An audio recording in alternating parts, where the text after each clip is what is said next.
А вообще, дорогие, на самом деле, откровенно говоря, вот я переживала, что ребенок не ходит с 11 месяцев до года и месяца. Но после этого этапа, когда ребенок пойдет при норме год и 3, я вообще не парилась. Теперь у меня другая печаль. Ребенка надо заставить говорить. Не то, что заставить, а разговорить всеми возможными способами. Сейчас я делаю много развивающих игр на, соответственно, мелкую моторику, на всякие там картинки, фигурки, вещи похожие, одинаковые, клеить что-то, рисовать, лепить, рвать и все тому подобное, чтобы работали пальчики. Потому что Монтессори писал в своей книжке «От нуля до года», что дети, чем больше работают руками, есть связь руки, голова. И после этого я заметила реально, что ребенок чаще выдает какие-то речевые звуки сразу или не сразу. Либо она повторяет слово какое-то, либо она берет камушек, синий такой алмазик, типа, и говорит «сафир». Я была удивлена. Либо песню слушает синий трактор, начинает повторять ба-ба-ба-ба-ба. Поэтому в этом случае, я думаю, все способы хороши. В 1.3 я выложила, она у меня начала звуки выдавать. Первое у нее было слово ням-ням, 9 месяцев, когда она попробовала у меня пюре, такое с крышечкой для путешествий. Там был творог, банан, печенье. И я сама потом попробовала, очень вкусное, но суть не в этом. Я завела речевой дневник, и могу сказать, что смысла в нем нет, потому что у меня ребенок выдавал то один звук, то одно слово, то ничего, то несколько звуков, то одно слово, или наоборот, несколько слов и один звук, или несколько звуков и ни одного слова, и наоборот. Связи нет. Видимо, какие-то эмоции сыграют на ребенка, и он начнет говорить. Или же то, что вот работаешь руками. Я еще не поняла, что из этого активнее продвигает, толкает на речь.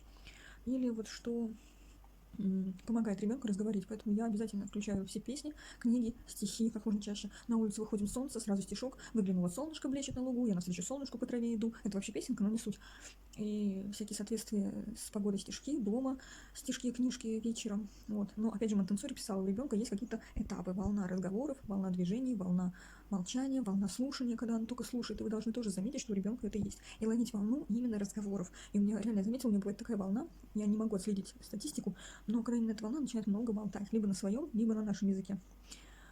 И, естественно, потом на какое-то время забывает, например, она тут говорила чай-чай-чай, дай чай, 1-4, вот, и она это забыла, эту фразу, но она говорит чай-чай-чай и узнает чай уже хотя бы. Должна прокрутить, как вот первые шаги она сделала, прокрутила, и через месяц уже начала ходить по чуть-чуть и чаще. Я думаю, что с речью будет то же самое. Но если работают все эти способы, почему бы их не использовать? Я считаю, надо использовать, чтобы ребенок вовремя заговорил, а лучше даже раньше. То есть еще один камень своей души, и все. Ну, то есть такой самый главный тяжелый камень, да, который напрягает. Вот, и должна сказать, что есть еще такие картинки, там животные, да, 40 картинок дикие, домашние. Вот их быстренько перелистывать и несколько раз в день так делать. И у одной знакомой, я не знаю, зависит от физиологии и развития ребенка, или же картинки помогают. Но я реально начала делать с 22 марта, и сегодня 7 апреля. И спустя неделю, несколько раз, а я делаю всего лишь один раз в день, но каждый день после сна, картинки так меняешь, и вот так меняешь картинки корова, гусь, крокодил, свинья и так далее, и так далее, и так далее. Ребенок это запоминает, и она у меня, так как знает звуки, она иногда у меня повторяет иногда она повторяет индюк, тигр, обезьяна и тому подобное. Или же звуки га-га-га, хрю-хрю-хрю, кап-кап-кап и тому подобное. Поэтому как можно чаще эти картинки, как можно чаще на этой картинке показывать, я показываю еще чаще, и через месяц я посмотрю, какой будет результат. И вам советую все эти способы применять для своего ребенка. Неважно, какой у вас ребенок, я считаю, для того, чтобы его разговорить, надо использовать все методы пересыпания, что-то мять, колючие мячики, шишки, камушки там разные под наблюдением, чтобы мяли, трогали листочки, колючки, бумажки.